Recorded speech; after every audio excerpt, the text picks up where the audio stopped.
Hindi stories. बगुला और केकड़ा। एक नदी में बहुत सारी मछलियां रहती थी।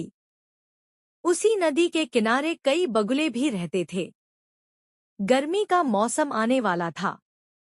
वहां के सारे बगुले उड़कर किसी दूसरे नदी के पास रहने चले गए।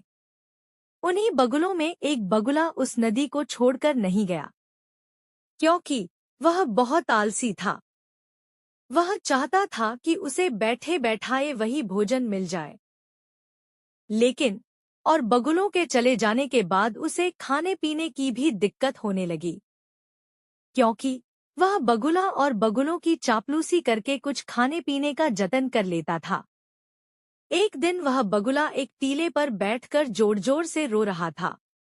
उसकी आवाज नदी के सबसे बुजुर्ग केकड़े के कान में पड़ी। उसने बाहर निकलकर देखा तो बगुला तेज-तेज आवाज में रो रहा था। केकड़े ने बगुले से कहा, क्यों बगुले भाई, क्या हुआ? इतनी तेज तेज क्यों रो रहे हो? बगुले ने पहले तो कुछ बताने से मना कर दिया, लेकिन केकड़े के बार बार कहने पर बगुले ने कहा, क्या बताऊं मामा जी, कल रात मेरे पास इस नदी की जलदेवी आई। मुझसे बोली तुम इस नदी को छोड़कर कहीं और चले जाओ। यह नदी बहुत जल्द सूख जाएगी। मेरा क्या, मैं तो कहीं भी चला जाऊंगा, लेकिन इस नदी की मछलियां और आप लोग मेरे भाई बहन के समान हो। आप लोगों का क्या होगा?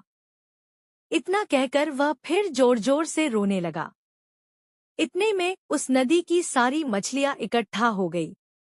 उन्होंने कहा, बगुले भाई, आप ही हम लोगों को बचाने का कोई रास्ता बताओ, नहीं तो हम लोग मारे जाएंगे।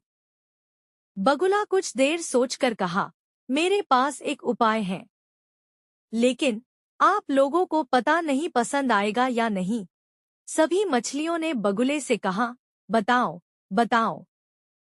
बगुले ने कहा, आप लोगों को एक एक करके अपनी पीठ पर बैठाकर सामने वाली पहाड़ी के पीछे बड़ी नदी में छोड़ आता हूँ।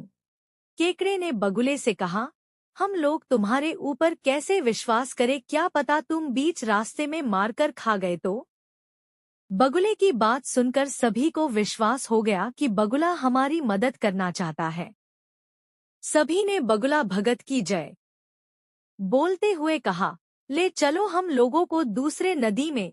इस तरह से अब बगुला मछलियों को दूसरी नदी में ले जाने के बहाने उसे पहाड़ी के पीछे ले जाकर खा जाता था। देखते देखते बगुले के स्वास्थ्य में भी सुधार होने लगा। अब बगुला कभी कभी दिन के 2-3